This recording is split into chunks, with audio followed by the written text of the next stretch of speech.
Hi, everybody. Peter Greenberg here with another Global Cruise Report. It's almost tough to keep up with the news. It's changing on an hourly basis, if you will. And one of the things that's most remarkable about it is it proves the point that you cannot look at cruising in a vacuum. You can't look at the cruise experience in a vacuum. You can't look at the geography in a vacuum. You can't look at policy anymore in a vacuum. Joining me now, the Executive Vice President of Land Operations for Holland America, Charlie Ball. Charlie, welcome. Hey, thanks, Peter. Glad to be here. When I talked about the vacuum issue, I think you couldn't be more a good example of that being Alaska, because so much of the Alaska experience is the shore excursion. So much of the Alaska experience is the pre-cruise, the post-cruise, people operating, setting maybe a week or two before they even get to a cruise, or a week or two after. And now the recent announcement and the signing of the waiver on the Passenger Vessel Act by President Biden, allowing cruise lines now to sail to Alaska still this summer. That is big news. And just to educate everybody about the history of that bill, it's over 130 years old. And what it stated, and by the way, still states, we're talking about a waiver here, is that no ship that's not registered in the United States can sail between two U.S. ports without stopping in a foreign port first. And for those people who have access to a map right now, it's very easy to see why you couldn't have an Alaska cruise season if you had to sail from a U.S. port or even between U.S. ports, because you can't stop in Canada on the way, because the Canadian ports have been effectively closed by government decision until February of next year. So for the second year in a row, the Alaskans were looking at no season for cruising until President Biden just signed this piece of legislation, which I might add was passed by unanimous consent in Congress. So now that you have that at your disposal, Charlie, what next? How do you adapt quickly? How do you pivot quickly? Because it's not as if you just say, okay, everybody on the ship, let's go. There are so many things you need to do to get back to where you need to be. One of the projects that my team is working on now is doing a port agreement with each of the Alaskan ports, as well as the Port of Seattle, so that we all understand the rules of engagement that are going to be necessary to safely resume. That's, what if we get an odd case of COVID? Well, how will that be dealt with? We have to get shoreside hospital and housing contracts done so that we have a place to put them. And then, of course, we have to communicate to our passengers their responsibilities to be vaccinated before they come. Right. That's a rule now, right? Nobody gets on the ship without being vaccinated. That's exactly right. They have to be fully vaccinated, and so do our crew, which is an interesting challenge in and of itself. They come from parts of the world that don't have the access to the vaccine that we do. So most of them we're bringing in up to 6 weeks before we need them, so that they can be vaccinated and gain their immunity. From a logistical perspective, you're going to be sailing from Seattle, correct? Exactly. And that'll be a Seattle nonstop sail to Juneau? Seattle to Juneau, and then they'll trade either Skagway or Sitka, Glacier Bay, Ketchikan, and we have one of our ships goes to Icy Strait Point as well. So pretty much the typical product. I think that was a blessing, is that we were able to come back on a program that had some sales on it. Makes it a little easier. The actual length of the trip will still be what, a 7-day cruise? Still a 7-day cruise, virtually the same as normal, except they won't be making that last evening stop in Victoria like we normally would. Right, so the folks at the Empress Hotel will just have to have high tea without us. Exactly. Well, I think they're within their rights, and they're doing the best for their folks, but it certainly complicated our return. It has. Now, let's talk about this outside of the silo of the cruise itself. What about the shore excursions? Will you have an itinerary for people who want to join the ship in Alaska, or an itinerary for people who want to join the ship after sales and in terms of a pre-cruise or a post-cruise option? No, because we can't go between the lower 48, if you will, and Whittier near Anchorage, we can't operate our normal cruise tour programs that we do. Now, that being said, in February, we made the decision to open some of our lodges at Denali and Fairbanks in the Kenai Peninsula. So we've been selling land-only vacations for about 90 days now.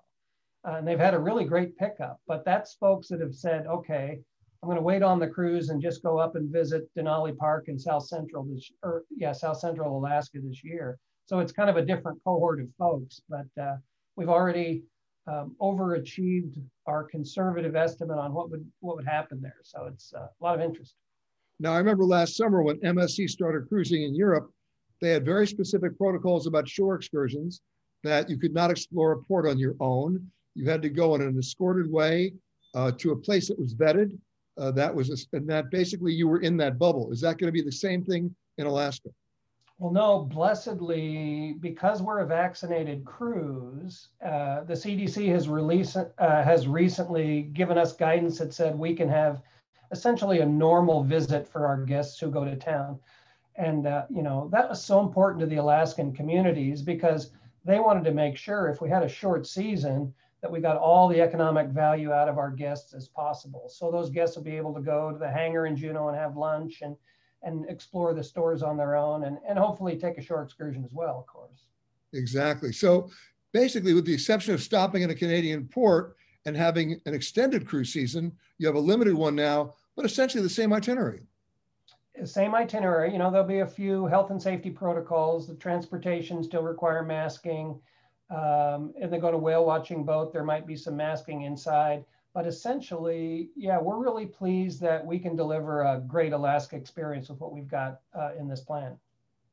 And the one other exception is they're not coming back from a foreign country, so they don't have to do a negative COVID-19 test to re-enter Seattle. Exactly. It should be a simple disembarkation. That's another one of the advances from CDC is allowing us to come and go. We are limiting our normal 2-berth terminal to a single ship at a time, so we get everybody twice as much space. We're trying to be err on the side of caution, but also give a great vacation. And will the ships be at limited capacity? At least initially, we're thinking slightly over half full for the first couple weeks, but then we hope to ramp up to something 80-ish% will probably be the top. We have some quarantine cabins still set aside for an extra margin of safety. And then last but not least, of course, because it's a smaller cruise season, you're starting when? We start with the New Amsterdam on the 24th and the Majestic Princess on the 25th of July. And then the Carnival Miracle will start the 27th, that following Tuesday. And then is there a way to extend the season, or are you still going to end in early September? We have extended through the very end of September, so we'll be leaving to head out to the fall trades probably the first week of October 2nd and 3rd. That's late. Yeah, well, because we're only going in Southeast, we feel a little bit more comfortable about that. In a normal year, when we're going across the Gulf, we stop mid-September, but this give a couple more weeks of economic boost to the communities. And obviously, since you're starting that early, relatively speaking, you will be the test case. You'll be the test case for a lot of other cruise lines around the world. Yeah, it's really exciting, and it's been such a reversal. When we thought we were getting close, we made a bet we would get to this point and started to ramp up the ships, but it does really take 10 to 12 weeks to get these vessels back ready for service. So we sort of bet on the come that this was going to happen, and it's nice to be rewarded for that, for our partners up there. I got it. Charlie Ball from Holland America, congratulations on getting back, and we'll be checking in with you to see what goes on in the days and weeks ahead. Thank you very much, Peter. Appreciate the time. The Hoonah Totem Corporation was established more than 50 years ago by the Alaska Native Claims Settlement Act, and since then, it's evolved into one of the most successful corporations in Alaska. But when the pandemic hit and cruise ships stopped coming, what happened to that relationship? What happened to their economy? I'll speak with the CEO of the Hoonah Totem Corporation, Russell Dick. When you have a seasonal destination like Alaska, you're really dependent on those cruise ships, aren't you? Absolutely. Absolutely. We most certainly are. And if you think about a community like Hoonah, which is 35 miles southwest of Juneau, Icy Strait Point, of course, is about 1.5 miles away from the community, connected by road. But a community like Hoonah, which is a rural community, is not connected to any other community by road system. We rely significantly on diesel power for energy. Our economies have traditionally been timber harvesting and fishing, which are in a low ebb right now. And so tourism is critical for us and for the survival of our community. I mean, my history with your history is that the fishing and the timber is basic sustenance, but the way you really can make money is from the impact of tourism. You've had millions of cruise ship passengers since you opened in 2004 at Icy Strait come and spend time in that community.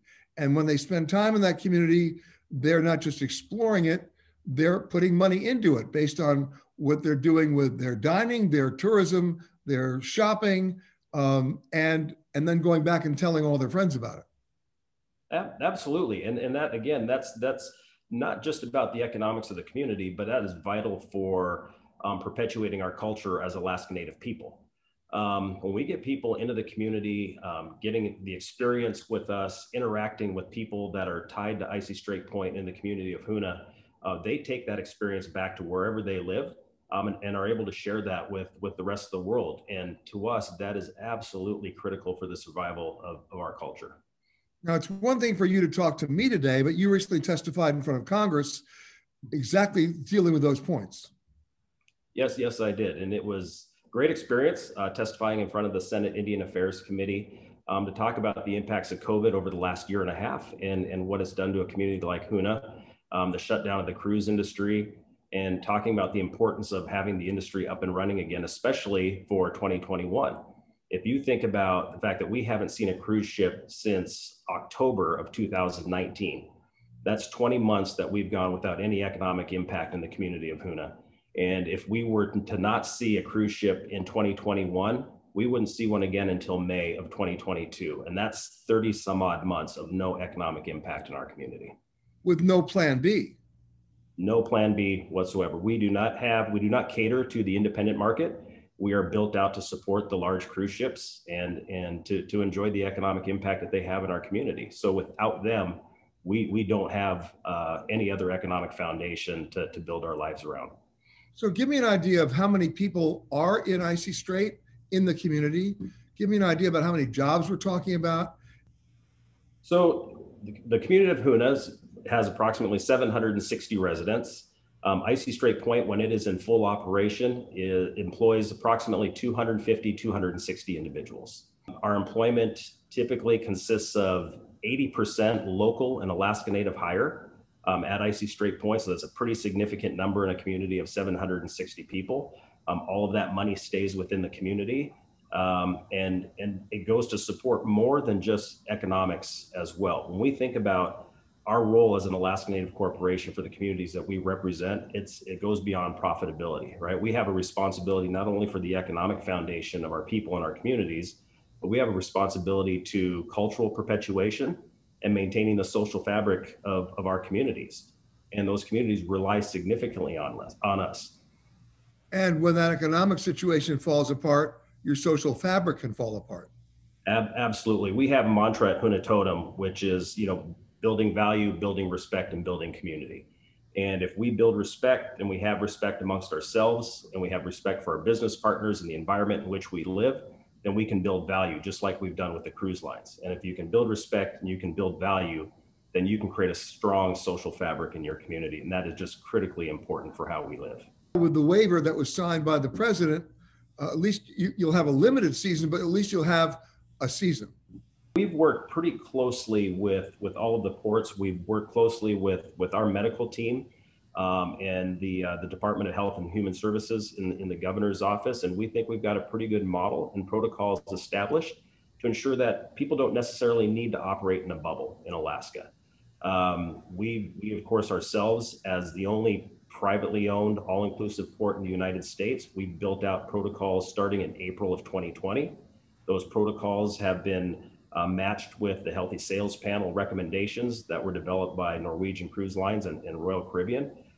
We've continued to update those based on the CDC guidance. And we think we've got a safe model under which we can operate. And what I think is incredibly important here is that the bubble concept becomes very, very challenging, right, to operate in these small communities. And we think we've got to go beyond that, and we can control the environment, but to allow other independent operators and vendors to work with the cruise lines is absolutely important. Otherwise, that money does not trickle down to those operators in those communities. Is there something at the port physically that's there now that wasn't there 2 years ago? Oh yes, we've continued. The one thing that this pandemic has allowed us to do is to continue looking at how we want to develop Icy Strait Point. We've got a new pier, a second pier that is built out a half a mile away from the first pier. And that was important to us as it continues to separate guests on the site, and we don't have guests piled up on top of each other. The easiest thing for us to do would have been to build a dock right next to the first dock, right? And to have everybody come off in the same place. That is not the environment we wanted to create. So we created a new wilderness landing experience with the second dock, new uplands facilities, new retail, new dining, new excursions. And we built out 2 First Alaska high-speed gondola systems. One system would take you from the wilderness landing over to the existing adventure landing dock. And the second gondola would take you from the wilderness landing 1,600 feet up to the top of Hoonah Mountain, where then you could explore a wide variety of new trails, nature hikes. You have a great view of the Juneau ice fields and Mount Fairweather over in Glacier Bay National Park. And of course, you can take the world's largest zip rider down to the adventure landing. And what have you done in terms of testing and potential quarantine areas? So we haven't, the way we've negotiated that, if the cruise line has an issue with an outbreak or they have somebody who tests positive, all of that will be maintained on board the ship itself.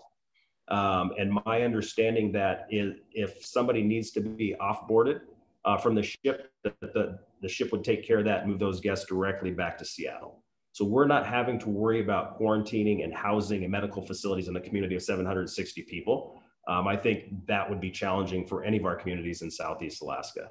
For us on the testing side, we will require that all of our workers, all of our employees are 100% vaccinated. There's not a lot you can do to really truly extend the cruise ship season in Alaska because of weather issues. But how many weeks do you think you're going to be doing it this year? And how many people are you actually expecting now?